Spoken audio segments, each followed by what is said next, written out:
Hi! Welcome to Vinayak star kitchen. ఈరోజు video వచ్చేసి Hyderabadi restaurant style paneer masala curry ఎలా ప్రిపేర్ చేసుకోవాలో చూపిస్తాను.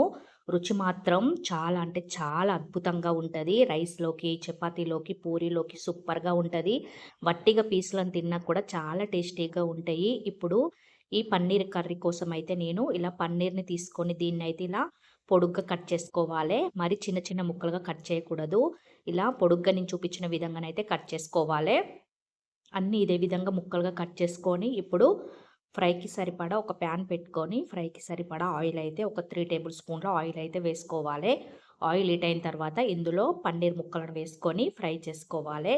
ఇలా ఫ్రై చేసుకుంటే మనకి వట్టిగా తిన్నా కూడా టేస్ట్ చాలా బాగుంటది. అలాగే పన్నీర్ ఇష్టపడని వారు ఇలా ఫ్రై చేసుకుంటే మనకి ఎలాంటి మిల్క్ వాసన రాకుండా చాలా టేస్టీగా ఉంటాయి.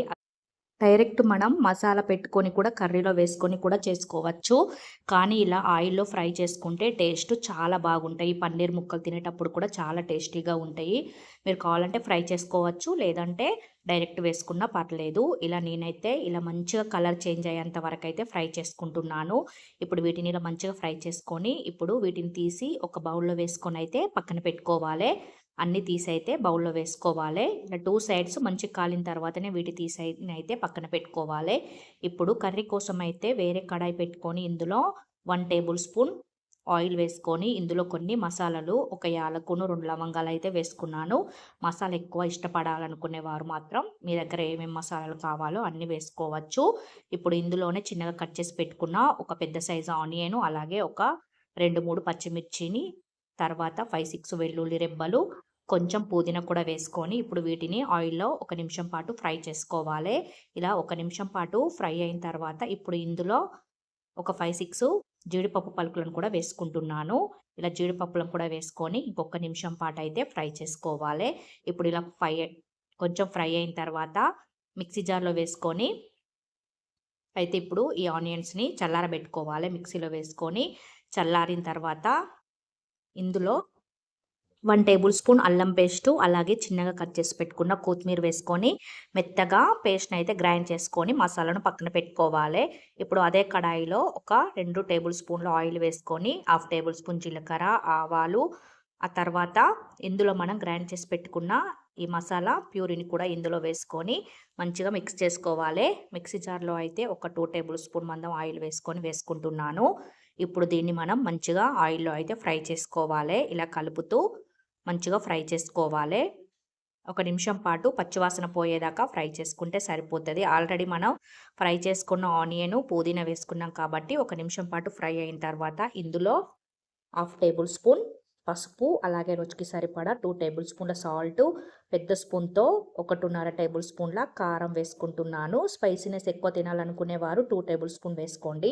ఇప్పుడు ఇలా వేసుకున్న తర్వాత ఇలా మంచిగా మిక్స్ చేసుకోవాలే. మసాలాలో కలిసేలాగా ఇలా మిక్స్ చేసుకొని ఒక నిమిషం పాటు మళ్ళీ మనం దీన్నైతే మూత పెట్టి ఉడికించుకోవాలే.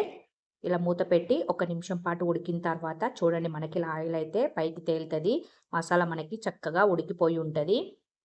ఇప్పుడు ఒకసారి ఇలా కలుపుకున్న తర్వాత సైడ్‌లకి ఉన్నది కూడా తీసేసుకుంటూ మంచిగా మిక్స్ చేసుకోవాలే. ఇప్పుడు ఇందులోనే చిన్న గ్లాస్‌తో 1 గ్లాసు వాటర్ వేసుకోవాలే. ఆ తర్వాత ఏంచిన ధనియా పౌడర్, పచ్చి ధనియాల పౌడర్, అదేవిధంగా కొంచెం చిటికెడంతా గరం మసాలా కూడా వేసుకొని ఒకసారి కలుపుకున్న తర్వాత మనం ఫ్రై చేసి పెట్టుకున్న పన్నీర్ ముక్కలను కూడా ఇందులో వేసుకోవాలే. ఇలా పన్నీర్ వేసినంక మరీ ఎక్కువసేపు కలిపితే మనకి ముక్కలనేటివి విరిగిపోతాయి. అందుకని ఒక్కసారి ఇలా మసాలా పట్టించుకొని ఆ తర్వాత మళ్ళీ మూత పెట్టి కర్రీ దగ్గర పడేదాకానైతే ఉడికించుకోవాలే. ఒక 2 నిమిషాల పాటు ఉడికించుకుంటే సరిపోతది మనకి. కర్రీ అయితే చూడండి ఎంత చక్కగా రెడీ అయిపోయిందో. ఆయిల్ అయితే ఇలా సెపరేట్ అయ్యి పైకి తేలుతూ ఉంటది. వాసన కూడా నిజంగా గుమగుమలాడుతూ అద్దిరిపోతుంది. ఇలా ఒకసారి మాడకుండా ఒకసారి కింది నుండి మీద దాకా ఇలా ఒకసారి మిక్స్ చేసుకొని ఇప్పుడు ఇందులోనే కొంచెం కస్తూరి మేతి వేసుకుంటున్నాను. కస్తూరి మేతి ఫ్లేవర్‌తో కొంచెం టేస్ట్ అయితే బాగుంటది. అందుకనే కస్తూరి మేతి కూడా వేసుకొని మళ్ళీ ఒకసారి మంచిగా కలుపుకోవాలే. మీకు సూప్ ఎక్కువ కావాలంటే ఈ కన్సిస్టెన్సీలో ఉన్నప్పుడు స్టవ్ ఆఫ్ చేస్తే సరిపోతది.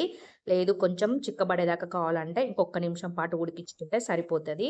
నేనైతే ఒక నిమిషం పాటు ఉడికించుకుంటున్నాను.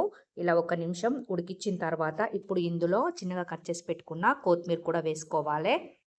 కొత్తిమీర వేసుకొని స్టవ్ ఆఫ్ చేస్తే మనకి హైదరాబాదీ స్టైల్ పన్నీర్ మసాలా కర్రీ అయితే రెడీ అయిపోతుంది. చాలా సింపుల్గా చేసుకునే రెసిపీ. మీరు కూడా ట్రై చేయండి. రైస్లోకి, చపాతీలోకి, పూరీలోకి, పుల్కాలోకి వట్టిగా తిన్నా కూడా టేస్ట్ మాత్రం అద్భుతంగా ఉంటుంది. మీరు కూడా తప్పకుండా ట్రై చేయండి. ఈ వీడియో నచ్చినట్లయితే సబ్స్క్రైబ్ చేయడం, లైక్ చేయడం, మీ ఫ్యామిలీ మెంబర్స్తో షేర్ చేయడం మాత్రం మర్చిపోకండి. చూడండి, ఇప్పుడు మనం ఒక పీస్ తీసి తింటే మాత్రం టేస్ట్ చాలా అంటే చాలా బాగుంటుంది. అసలు పన్నీర్ ఇష్టం లేని వారు కూడా ఇలా చేసుకొని తింటే వాళ్ళకి కూడా తప్పకుండా నచ్చుతుంది. తప్పకుండా ట్రై చేయండి. Thank you for watching. Bye.